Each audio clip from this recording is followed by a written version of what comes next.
Hey everybody, Brian here. So in this video I want to show you this car here. This is a 2021, it's a Honda HRV, it's 1.5, it's a manual gearbox, and this car is a one owner car from new with a full service history. If there's any information you want on this car, Brian is my name, 086 843 1945, call, text, WhatsApp, whatever suits, and I'll run through information on the car. So what we'll do in the video is we'll look around the features on the outside of the car and the inside of the car, and go for a quick drive in the car as well. So in terms of the colour on the outside of the car, I'm going to have to show you that when we get outside. It's a colour that I would describe it as sort of like a grey, but there's a hint of purple. So it really depends, like if it's an overcast day or if it's a bright day, the colour is kind of sort of slightly variable that way. So we'll have a look at that when we get outside. Right, some things I like on these cars. So this is a 2021, around late 2020, they had a bit of a facelift. So you got this kind of what they call a solid wing face on the front, which is the big chrome grille. But crucially for me, it was in here because you got these nicer headlights. So the headlights, basically, they have a big daytime running light from about early 2020 along through here, which is LED, fine. But as you get later in 20 into 21, they had fulls and dips, which were completely LED. And then the indicators on the front were really LED. Really LED? I mean, they were actually LED. Sorry, I don't know what that meant. But for LED, like for me, I like LED lights because they are more upmarket looking, so they make the car a little bit more expensive, and the light is much better out of them as well. So on the front of the car then, like we were saying, lighting looks really, really cool. You have front fog lights down low, and then there's front parking sensors because this is the middle spec called the ES. The wheels also got changed in early 2020, where they had a silver wheel and then they went for this kind of diamond cut finish. So it's kind of shiny and reflective, so it looks, you know, this section here is a gloss black, this is a shiny silver finish. So, you know, if you have artificial light or the sunshine or whatever, they look really cool when they're turning. On the rear of the car then, there is parking sensors down low. I quite like on HRVs, just a little exhaust tip that comes down there that looks kind of sporty. And then you have an LED style lighting, little bulbs inside in the tail lamp, so that looks pretty nice as well. The rear windows, because this is an ES model, they become a privacy tint, so you can see they're just a little bit darker on the rear than they are in the front. So the privacy glass, it actually looks nice, but it's kind of practical as well, so it does help if you have young kids. It does keep the rear of the car a little bit darker when you have them in the back. Other small details then, small little chrome along here, and that matches the chrome that's down here, so you don't actually have a rear handle. They went for a kind of more sporty looking effect here, so rear handles here, less visible. It's a bit more, it looks more like a 3-door at glance. So small chrome door handle along there that matches around to the chrome that we saw along the front here. And look at the detail here. You have a nice gloss black finish section along here, and then you kind of morph over across some chrome here, which kind of mimics how the daytime running lights. Anyway, look, I get carried away when I start looking at small details. But it's funny, like, people don't realise sometimes when you look at a car, you might kind of say to yourself, I like the look of that car, but why do you like the look of it? It's all these kind of small details that are built into them. Anyway, let's have a look around some of the features on the inside. So it's lashing around outside, car's nice and clean. I'm going to wait for a few minutes just to show you what's on the inside. So just turn it on, you get the clock kind of starts up sequence in through there.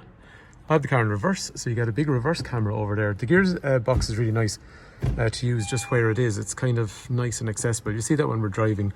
Over there then, that's going to be navigation. One point to note, it's not Apple CarPlay or Android Auto. What it is essentially is Garmin navigation, and then if you want to stream music and all that kind of stuff via Bluetooth, that works easily enough. So streaming, you know, Spotify, Audible, all that kind of stuff, but the map is still there if you want it anyway. So it's pretty straightforward, touchscreen, easy to use. Down through here, small little chrome surround, and you have a panel, straightforward, speed up, slow down the fan. Warm or cold on the passenger side, warm or cold on the driver's side, front and rear windscreen demisters with wing mirror demisters, air conditioning. As unprofessional as it is, I have to use a torch to get in here because we're inside.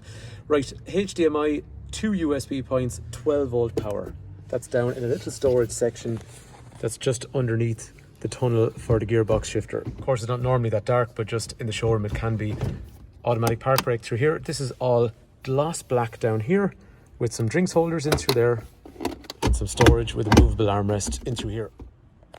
On the steering wheel, that is controls for average speed, fuel efficiency, all that kind of information. Speed zones are displayed in through there. This is cruise control with a speed limiter. The wipers over here are automated, and the lights as well, they're automated, so they come on at night time, but they also dip when you meet traffic. And then these are controls here just for radio and Bluetooth. And even on the doors, there's some nice details. Brushed aluminium around the door handle, brushed aluminium handle, brushed aluminium around the speakers. It'll probably be easier to see when we get outside into the light. Actually, these are quite a safe car, so you'll have driver, passenger, side airbags, steel bars for side impact protection, and when they came out as well, which was kind of ahead. It's getting more popular in cars now, but at the time it wasn't, to have things like lane departure warning, city brake, which under 30 kilometers an hour, if you don't touch the brake pedal, the car will try and stop you if it detects the car in front has stopped and you haven't acted. So there's some nice safety on the car. Anyway, let's have a look around the inside of the car, but outside where there's more light. Outside, let's have a quick look at the boot. So the boot is actually, because this is like a medium-sized SUV, so there's light here. There's some storage. Or sometimes people actually put spare wheels in there, but there's a lot of storage. It is a very, very generous boot for a medium-sized SUV in my opinion. And then round into the back. So back seats are pretty cool. 3 head restraints, 3-point safety belts, 3-point safety belts even. Armrest fine. Magic seat function, so lift, lock, and you get this tall mode, the headrest, and then drop the seat. But what's good about that is it goes super flat. So you see the way the level of the boot follows the level of the seat. So you can have a really large load area in the back of these. That also allows a recline function, so you can have the seat slightly forward, or for taller people you can have it a little bit back. Like what we saw up front, more brushed aluminium. Well, it's actually not aluminium, it's more of a kind of a chrome effect. Door handle, rear windows obviously. Child locks for windows are over there. Speaker again in the rear. Kangaroo pocket, and then if you are, so there's a weird thing on these, the leg room is ridiculous. So like I was saying to you, I can bring this a little bit more forward to be upright, or I can go back, which is a bit nicer. The lights up here are nice LED lights as well. Like we said, tinted glass on the rear. The legroom is weird in these, right? I'm 6 foot and a Tucson is a bigger SUV, and on a car like this I actually feel like I have more legroom on the back, which doesn't make sense because this is technically a smaller car. Come see it yourself. What I would say to you, these are a little bit narrower, but that's what makes them nimble when you're driving. But it is a super comfortable 4-seater, and 5 people is possible because you do have a middle safety belt, but for 4 people traveling with, if they want good leg space, it's weird. It shouldn't be this comfortable. Just a really clever use of space. Seat is height adjustable, steering wheel is adjustable up and down and in and out. And then it was too dark in the showroom to look around. One thing that's kind of neat on these, this is red when you're uneconomical and it's green when you're economical, and you can see it change colour while we're driving. So just to give you an idea how the inside looks. Anyway, let's go for a quick drive.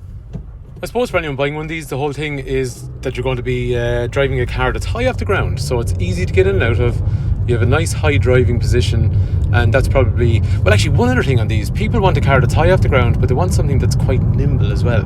So you get the nice kind of panoramic feel, you get the feeling that you're high off the ground. The gearbox is lovely on these, it's really nice. In terms of like how you kind of feel when you engage with it, feels like it's in gear. It's a bit more mechanical. Like, I think you have to like driving, but say if I do a 3-point turn in a car like this is the whole thing. It's high off the ground, feels like an SUV, but it's small and nimble. I have parking sensors, I got a big camera as well, but this is actually based on a Honda Jazz, believe it or not. And that's what makes it kind of nimble. And I think that's why people like them.